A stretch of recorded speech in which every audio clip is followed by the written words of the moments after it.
we can make it the best in the world in the schools. But without dealing with the parents at home and trying to put some dollars behind that and make that a real central focus, all of this other stuff is a half measure. That's all I have. Thank you. Already teacher recruitment, leadership diversity, and professional development. Now, I haven't heard much talk about the Argos plan or diversity in leadership, so I just want to make sure we touch on those points. But we do want to go ahead and continue. I think Dr. Radosky is next, and then bring the mic over here. People, I'd like to make 2 points. One, follow-up to Mary Gwen, and then one, follow-up to your comment. We used to have in school districts something called the singleton ratio, in which every one of our schools had to hit a certain degree of minority employment in both teachers and administrators, and it had to do with the minority adult population in the standard statistical metropolitan area. Through court intervention and stuff like, we don't have a singleton ratio anymore. But it is monitored by our human resources. We do have a report. We can give it to you by school as to what the staff looks like, and like we can give it to you by like unit and by employee group. Okay, so that's that one thing. In regard to what you said about going home, about being warm to the fire and away from the fire, you know, like if you think of a kid from birth to age 18, they're alive, I think, if I did my math right, 160,000 hours, somewhere in there. If you take a third of that, about 50,000 hours, and say that that's for sleep, they're awake 100,000 hours. If you think about a school district and what a school does, from basically age 5 to age 18, okay, we have the kids 6 hours and 15 minutes a day for 175 days a year. That comes out to basically 13% of the number of hours that they're allowed. I'm sorry, like a week. Okay, like I said, I'm trying to do my math, and I apologize. Okay, like a week. So we have consciously tried to make an effort to tie in with community groups, and we have consciously tried to get a system going where we would share data with community groups to try to help us get the kids, you know, closer to the fire once they leave school. Okay, we still have a lot of work to do in that, and you know, like in that area. But I think the school district has realized we can't do it in the amount of time that's allocated to us on what the expectations are, and we do need the help of community groups, parents, and others, and we just haven't found you know, the silver bullet in a sense of how do you get everybody, as our new superintendent says, rowing in the same direction. So okay, we'll come back with Mr. Imhoff, piggyback, and then we're going to go to Mr. Freeman. And just one comment. Steve Imhoff, I'm one of the 7 elected school board members, and been on the board about. Say that again? And chair. I'm also the chair of the school board, but just have one vote like the other 6. Just one comment on the, and I know this from my 11 years on the board, from time to time having discussions. Yes, sir? I just want to say one more thing, response to what you said about the community, the groups and things of that nature, and I'm totally supportive of that. As a matter of fact, I'm a part of one of those groups called the Street Academy that meets on Saturdays, and we target 4th, 5th, and 6th grade African American males that are at risk. And what would really help us out is the principal buy-in. Not to say that they don't buy in, they have so much on their plate, so much pressure, that I think there's a disconnect between getting that to the teacher buy-in to the parental involvement buy-in, because there's a lot of resources here for this one program, yet we're probably operating on 30% effectiveness because we cannot get these young males into the program. It's free, it provides meals, we have cultural empowerment, we teach karate, we teach literacy, and so those things are if we could also find a way to get those, like you said, that information to those programs. I just like to follow up with what Dr. Radowski said. Our human resources, our staff has, for years, worked on hiring more minority teachers and other staff. I think they still, if I'm not wrong, they still, we advertise with all of the historic black colleges and universities to get as many minority teachers as we can, and I think we still do that.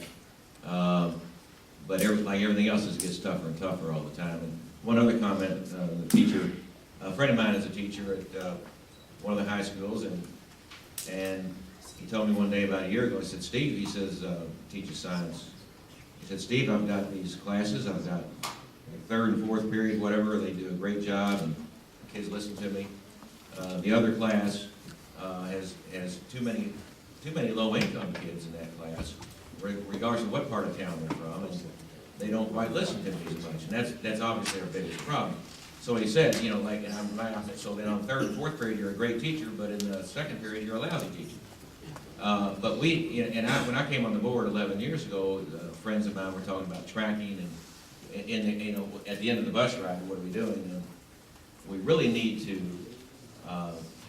do a better job of, for example, if I'm a low-income parent and my little, it's quite a little, but a lot of children are acting out in school, I'm low income, and I don't have the ability, or I work 2 or 3 jobs, and I can't make sure that my little boy or girl is acting correctly in class. I'd rather have them in a class where, not where every kid is just like my kids are acting out, and low-income parents and their mom and dad they either don't quite have the ability, or they're working 2 jobs a day and can't keep track of everything. I'd rather have them in class with the students that do achieve, so they can have more of a role model, and say, hey, you sit next to Billy here, okay, if Billy really is trying, I'm going to try just like Billy does. I'm going to turn my homework in tomorrow just like Billy does. Now is maybe my best friend, because I'm in class with Billy every day. So we need to do a better job of that. Thank you, Mr. Imhoff. We're going to go to Mr. Freeman, and then we're going to segue into the next topic area. Good morning. My name is Bonnie Lash Freeman, and I work with what parents are doing, and I want to comment on the parents that are here and just say that we need to get parents to talk to parents, because that is going to be one of the ways that we are going to be able to get parents to pay attention to each other. The work that we do at the National Center for Family Literacy is that we work with low-income and low-literate parents. And many of those parents don't realize the role that they play. And so we have to reach out to them. We have programs here in Jefferson County where we're reaching out to ESL families, but not to African American families. So we've got to figure out a way to educate parents on what their roles are, as opposed to just waiting for them to figure it out. So we have to be proactive in that way. Not every parent needs the same kind of support, but what we do have to do is to look at every parent and support them in the way that they need. The other thing that I want to say to you is that the Bingham Fellows at Leadership Louisville has chosen family engagement as their next exploration. I don't know who's going to be in that Bingham Fellows, but somebody from this group needs to be a part of that group, so that we make sure, because they've asked me at the National Center to help support organizing that. And so I want to just do a plug for, if there are African American families, parents, and family members that need to be a part of that, I want to encourage you to do so. populated group. We had more numbers. We did have a couple of school board members in that particular group, Ms. Porter and Ms. Duncan. And so as we talk about diversity, we were really looking at two issues, two critical issues. That's diversity within the leadership and the faculty that teach our kids, and diversity in the student assignment plan.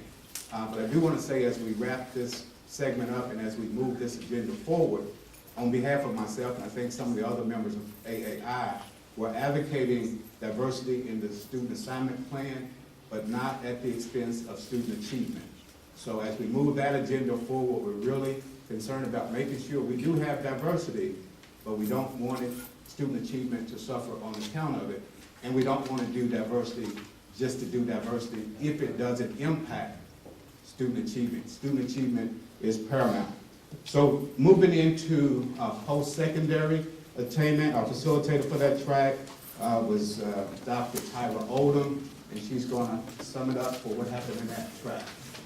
Well, we had a very lively discussion with the members that we had, and the discussion leader was Dr. Ralph Fitzpatrick.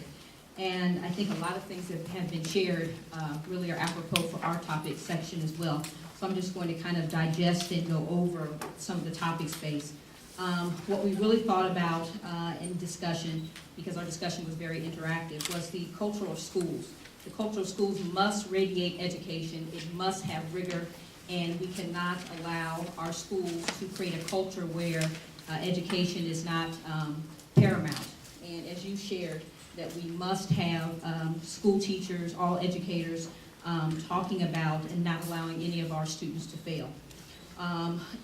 We also talked about community a lot, and community support is critical, in so much that we identified that churches really need to be involved in this process, because most of our families are aggregated around church on Sundays, and that there can be ways to really focus on and do data research with these children that are attending some of these churches, and bring that information back to the school systems for better learning and to understand what their needs are.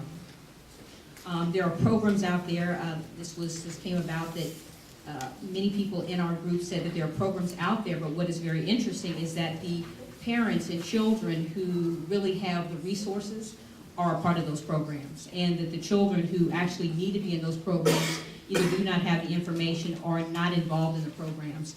One thing that was also shared is that, I think by a very dynamic young lady who was in our session, that kids know more than what we think they know, and that they're just not attending or they're not participating at a higher level.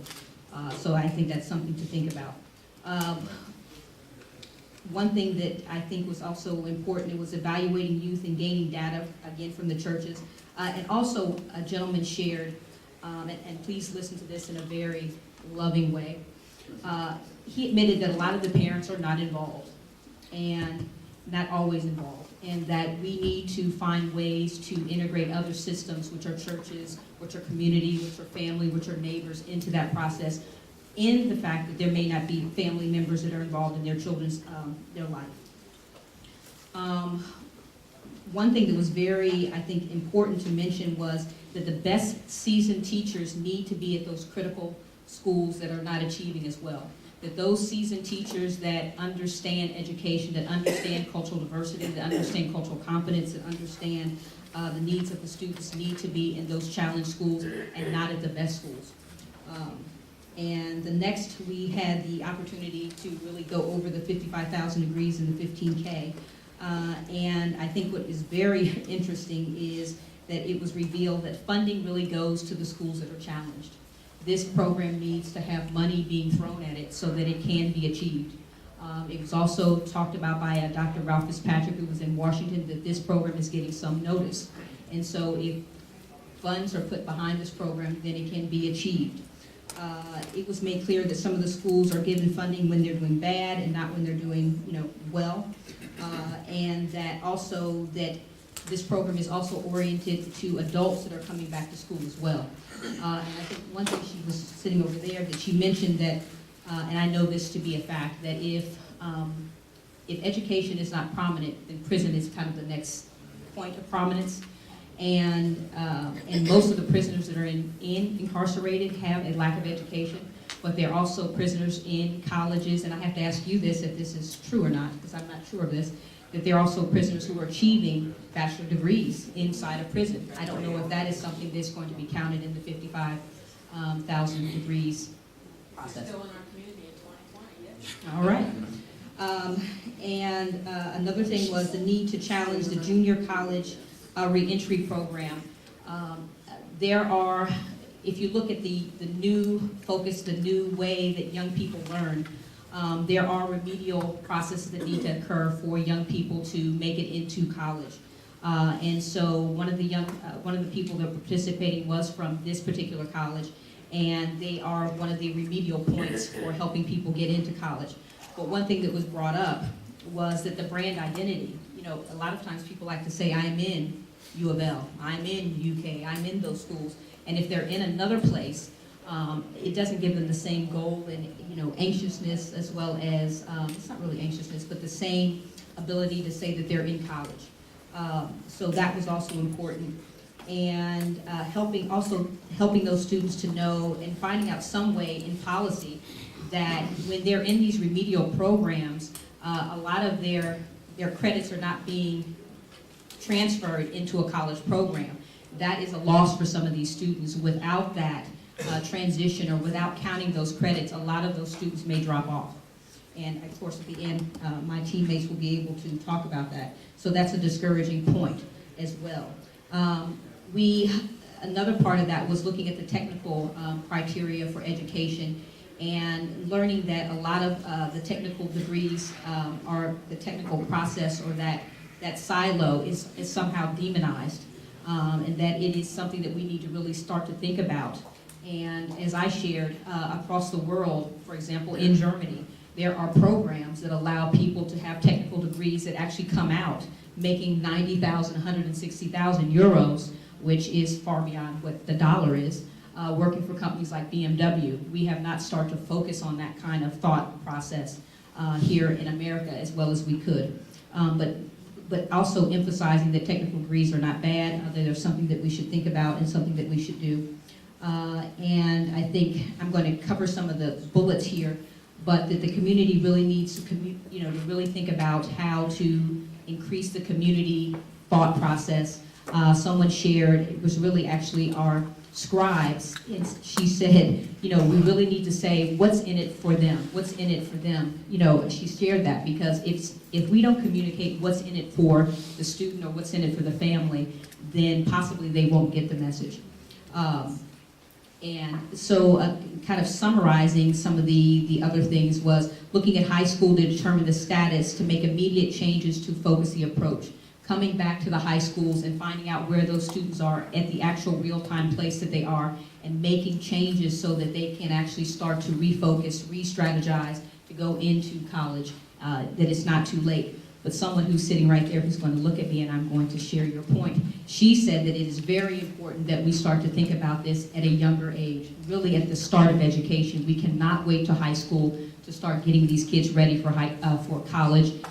It cannot happen. That we need to really start thinking about this from womb to college, and that we need to put, again, going around the culture of institutions, really starting to plug away at how we can have these kids from the age of, I started in school at 2, so I guess 6, thinking about how to get into college.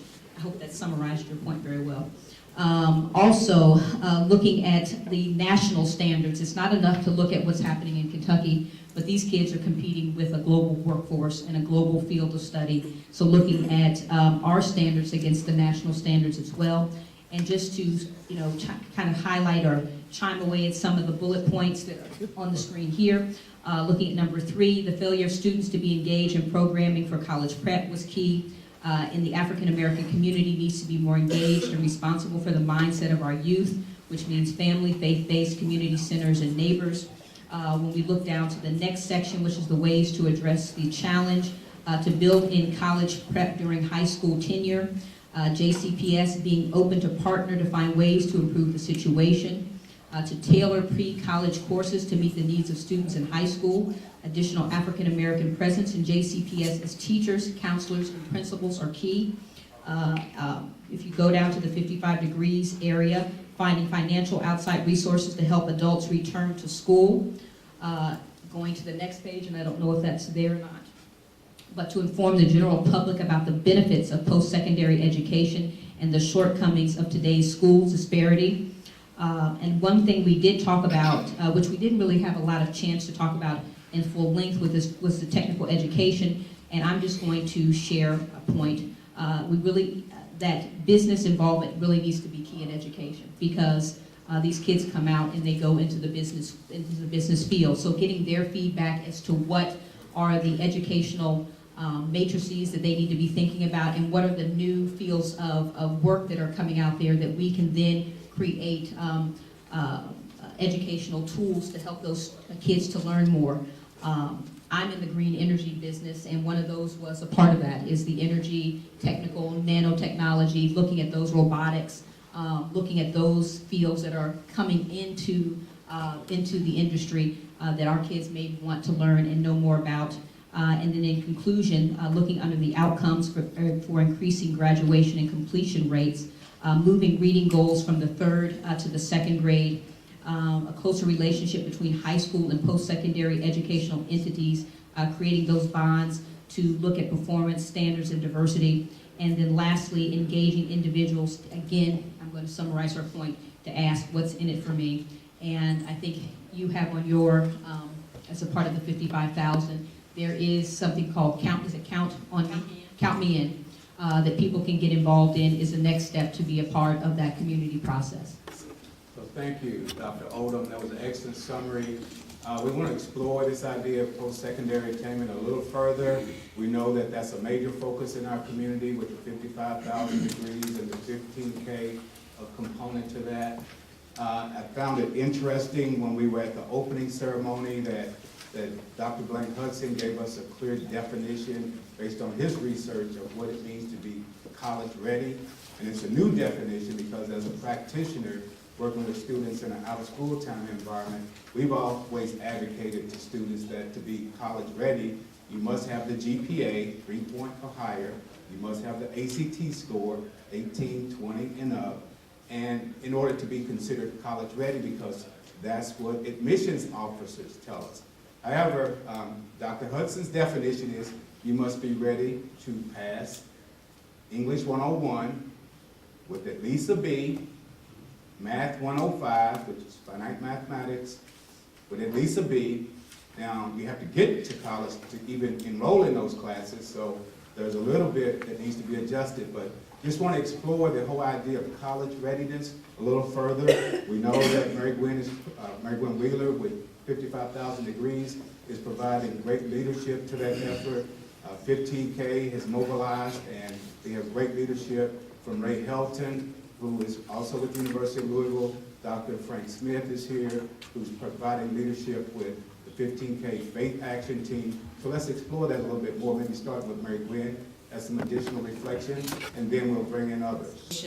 Aspect in a policy environment, we do have great policies being implemented that tie high school and college together. Our SB1 bill required alignment between the two, and it's really important, I think, that the community begin to understand how that needs to be supported, so that when you are in high school and go on to college, it's the same expectations. And the state Common Core standards that Kentucky is implementing this year is the basis for that. It's, I just wanted to clarify something that Brent McKim said yesterday about content being too emphasized in the standards. The standards do emphasize the content, in other words, the knowledge that people need to have, but they also emphasize the skills and abilities that students need to have. So I guess I just want to emphasize that the more that we can help align and bring post-secondary education back into high schools, which is happening in JCPS, the more that we can do that, the better. So those are policies we need to support and strengthen. I think that's really all I would add, because I think there was a lot covered in there. Let's go here. Yeah, then we'll go back to Dr. Smith, and we'll come back up here. Here first, and then Dr. Brian Wells, Simmons College of Kentucky, academic dean, and also pastor, Westwood Presbyterian Church. just wanted the group to just be aware that as we consider data and statistics, you really need to try to get in the loop on churches because churches are in decline. And we are having significant problems in engaging families and young people and retaining them.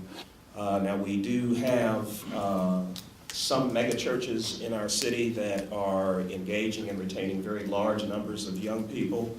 But if you put that percentage against the backdrop of all the churches in Louisville, they're probably less than 1% of the institutions. But the bulk of our church institutions are struggling, in some cases, to keep the doors open, and in most cases to bridge significant generational gaps that are in congregations. Now, you will always find some congregations that are the exception to that, but by and large, mainstream Christianity is in major decline in America, and we just don't have families in the ways that we used to have families in congregations. So that's just an important point that we want to be aware of. It does not undermine the potential of congregations to play a role in what we're doing, especially when I think about the capacity that they may have to host things like Saturday academies, which I feel like is an excellent point of partnership between churches and this particular initiative.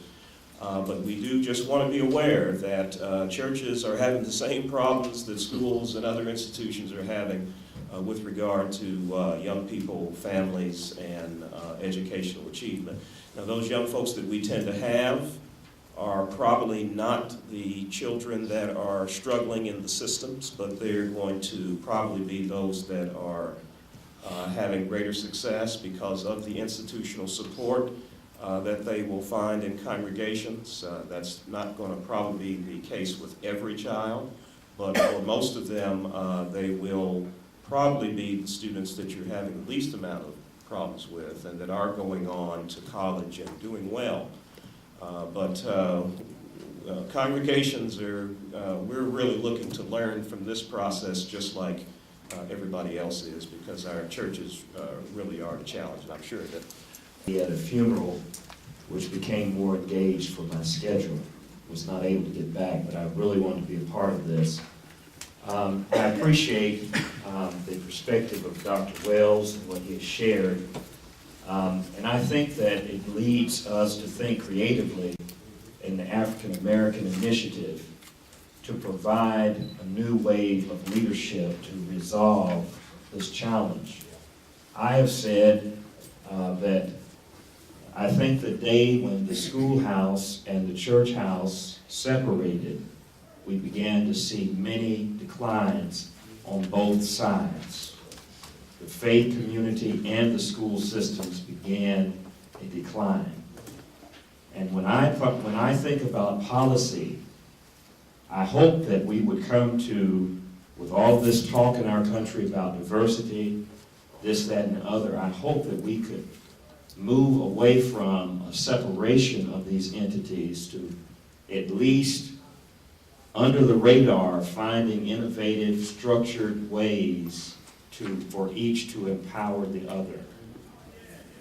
Now, the mechanism for family outreach, if you were to pick the two, either faith community or schools, the primary mechanism to reach families is through the church of faith-based community.